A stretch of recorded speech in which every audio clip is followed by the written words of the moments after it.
So, good afternoon, students. Our today's topic of discussion is methods for determination of the order of the reaction.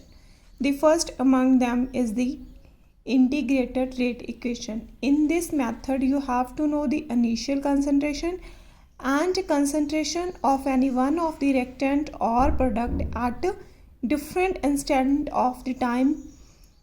Means you have to know the initial concentration and the concentration after some time.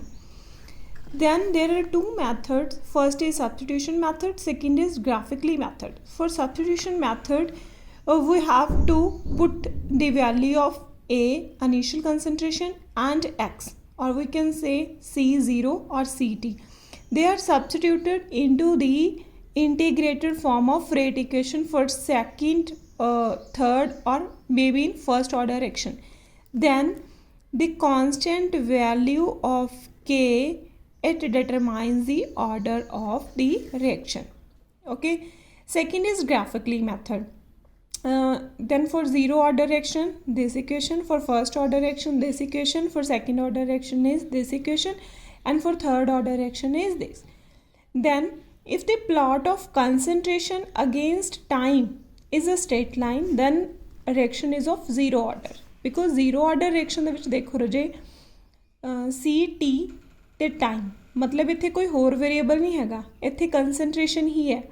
मतलब अगर CT ਤੇ time ਦੇ ਵਿੱਚ graph ਡਰਾ ਹੋ ਕੇ straight line ਆ ਰਿਹਾ and negative slope ਆ ਰਿਹਾ ਤਾਂ ਰਿਐਕਸ਼ਨ ਦਾ ਆਰਡਰ ਕੀ ਆ, ਜ਼ੀਰੋ ਆਰਡਰ। ਦੈਨ ਅਗਰ प्लॉट आप ग्राफ ड्रॉ कर रहे हैं between log concentration and time, because देखो रजे फर्स्ट ऑर्डर दे लिए इत्थे की आ रहा लॉग। अगर लॉग कंसनट्रेशन ते टाइम दे विच ग्राफ ड्रॉ करते हैं तो नैगेटिव स्लोप आउंदा तो रिएक्शन का ऑर्डर की होगा first order. Then second order के लिए देखो 1 बाय कंसनट्रेशन ते टाइम दे विच ग्राफ ड्रॉ करते हैं तो स्ट्रेट लाइन ग्राफ आउंदा having positive slope. Then reaction की होगी सैकेंड ऑर्डर।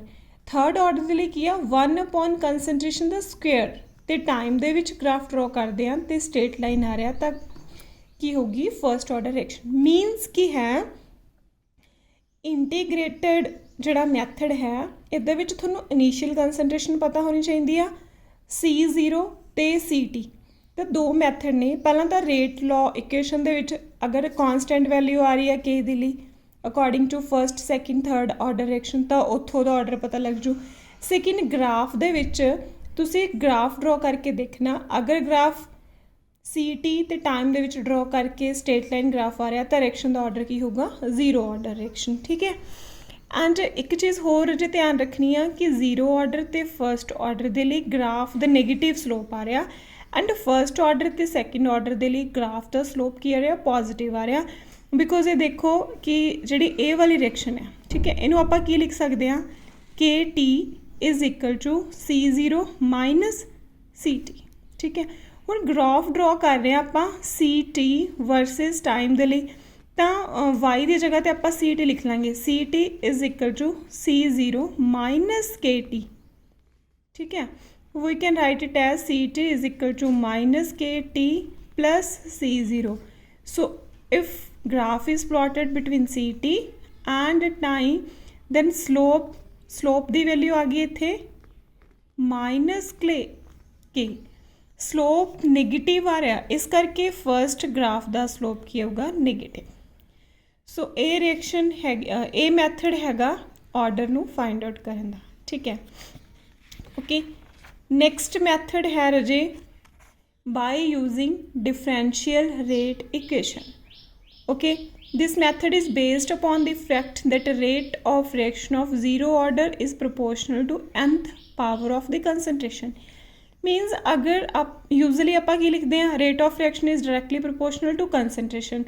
हुन अगर nth order है reaction का उहदे लिए rate of reaction directly proportional होगा C दी power n, because nth order है। And rate of reaction dx upon dt, rate of reaction आप स्मॉल r दे नाल भी लिख सकते हैं। So r is equal to K C दी पावर n। ठीक है। K की है रेट कांस्टेंट, C की है concentration at instant of time. ठीक है। when the rate is r। सो हुण अगर अपने को दो डिफरेंट कंसनट्रेशन ने C1 ते C2 ਉਹਦੇ करस्पोंड ये वाली इक्वेशनस हो जाएंगियां। अगर C1 कंसनट्रेशन है रेट कॉन्सटेंट R1, अगर C2 कंसनट्रेशन है रेट कॉन्सटेंट R2।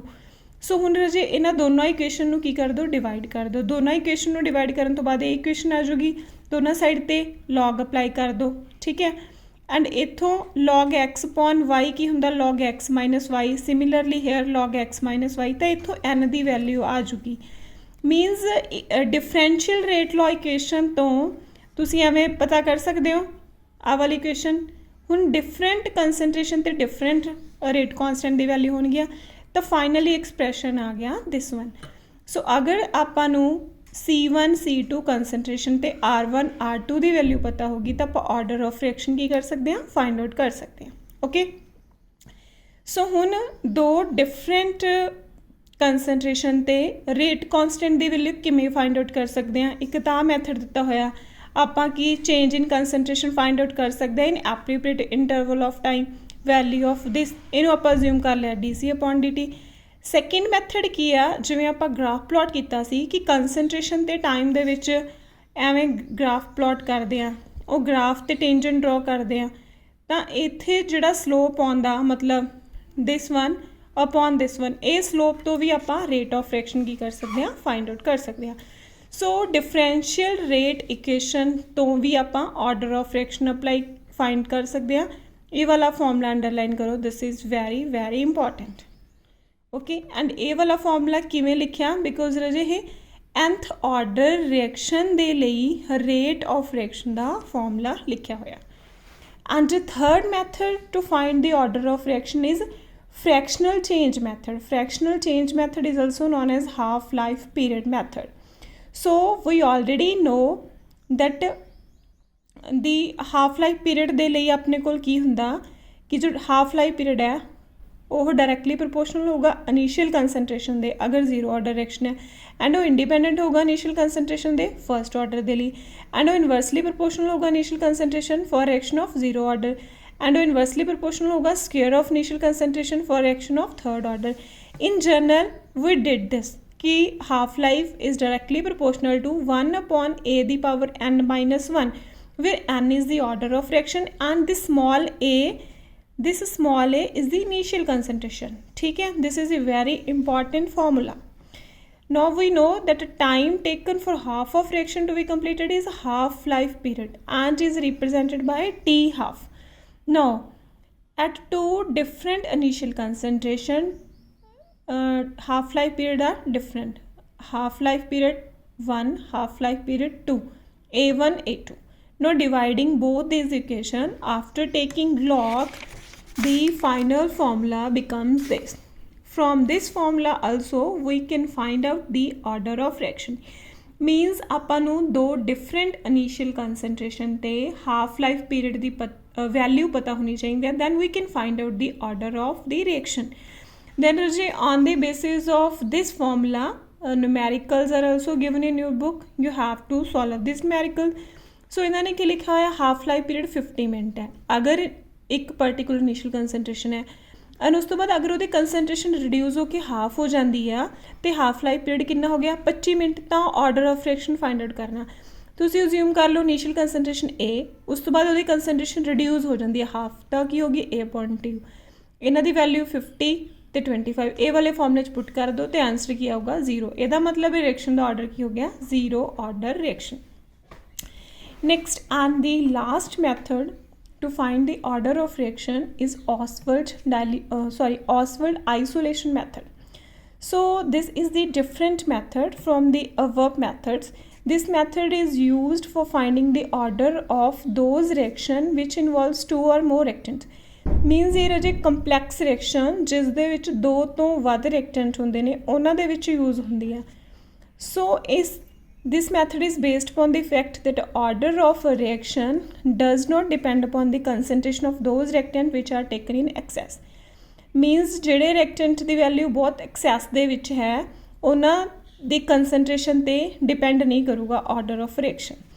सो ਇਹਦੇ ਲਈ ਤੁਸੀਂ ਆਹ ਵਾਲੀ ਲਾਈਨਸ ਅੰਡਰਲਾਈਨ ਕਰੋ। ਟਰਨ ਬਾਏ ਟਰਨ ਆਪਾਂ ਕੀ ਕਰਨਾ ਇਸ ਦੇ ਵਿੱਚ all reactant except one are taken in excess means अगर 3 reactant ने ਤਾਂ फर्स्टली ਆਪਾਂ ਇੱਕ ਨੂੰ नॉर्मल कंसनट्रेशन रखनी है बाकी दोनों एक्सैस ਦੇ ਵਿੱਚ ਲੈ ਲੈਣੇ ਆ टर्न बाय टर्न ਕੀ ਕਰਨਾ ਆਪਾਂ all reactant except one are taken in excess the order thus observed is with respect to the reactant that has been isolated from others means ਜਿਹੜੇ reactant ਦੀ concentration excess ਦੇ ਵਿੱਚ ਨਹੀਂ ਲਈ ਉਹਦੇ with respect to order find out ਕਰਨਾ ਠੀਕ ਹੈ ਹੁਣ ਫਿਰ ਉਸ ਤੋਂ ਬਾਅਦ ਕੀ ਕਰਨਾ the overall order of the reaction is a sum of the orders is found with respect to different reactant one by isolation ठीक है इस दे विच तुसीं आ एग्जाम्पल देखो तुहानूं समझ लगूगा सपोज अपने कोल रिएक्शन है जिस दे विच 3 रिएक्टेंट्स ने A B C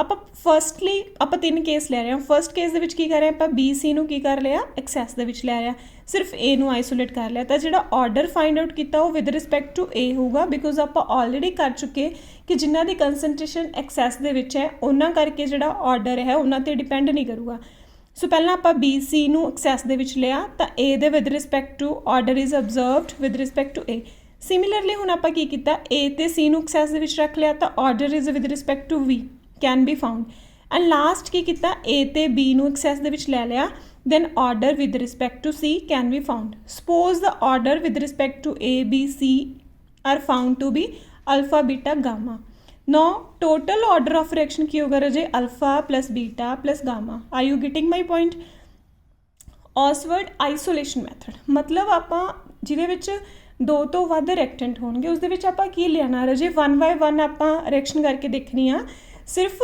ਇੱਕ ਰਿਐਕਟੈਂਟ ਦੇ with respect to order find ਕਰਨਾ ਬਾਕੀਆਂ ਦੀ ਕੰਸਨਟ੍ਰੇਸ਼ਨ ਐਕਸੈਸ ਦੇ ਵਿੱਚ ਲੈ ਲੈਣੀ ਹੈ ਐਂਡ ਫਾਈਨਲੀ ਜੋ ਓਵਰਆਲ ਆਰਡਰ ਹੋਊਗਾ ਉਹ ਸਭ ਦੇ ਆਰਡਰ ਦਾ ਕੀ ਹੋਊਗਾ ਸਮ ਅਪ ਹੋਊਗਾ so this is the Ostwald isolation method ਜਿਵੇਂ ਆ ਵੀ ਆਲਟਰਨੇਟਲੀ ਨੂੰ ਆਪਾਂ ਕਿਵੇਂ ਲਿਖ ਸਕਦੇ ਹਾਂ keeping the concentration of all other reactant constant the concentration of one of the reactant is changed double triple कर लेंगे टर्न बाय टर्न करनी है then effect on the rate of reaction is studied so इस करके जो order with respect to each reactant can be found and hence overall reaction ਨੂੰ ਆਪਾਂ determine कर सकते हैं इस दे लिए एक एग्जाम्पल दी हुई है now look at this example दिख रही है सब ਨੂੰ एग्जाम्पल सो इस दे विच देखो रजे इन्हां दी कंसनट्रेशन दी हुई है 0.1 ਉਹਦੇ रेट ऑफ रिएक्शन लिखा होया ठीक है Now you can see from experiment first and 4 the concentration of B is same.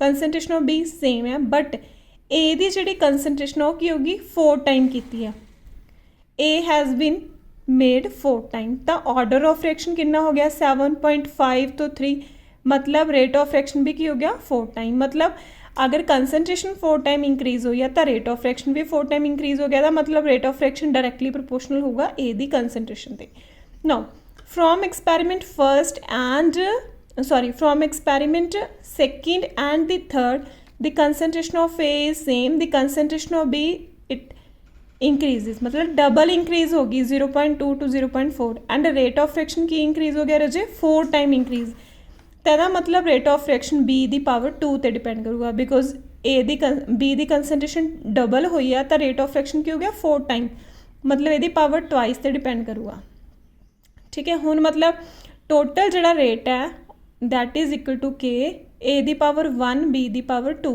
तो order with respect to A 1 आ गया order with respect to B 2 आ गया तो ओवरऑल ऑर्डर की वैल्यू कितनी आ गई 3 सो रजे ये 4 मैथड्स ने ऑर्डर ऑफ रिएक्शन ਨੂੰ डिटरमाइन करन दे that's it for the day students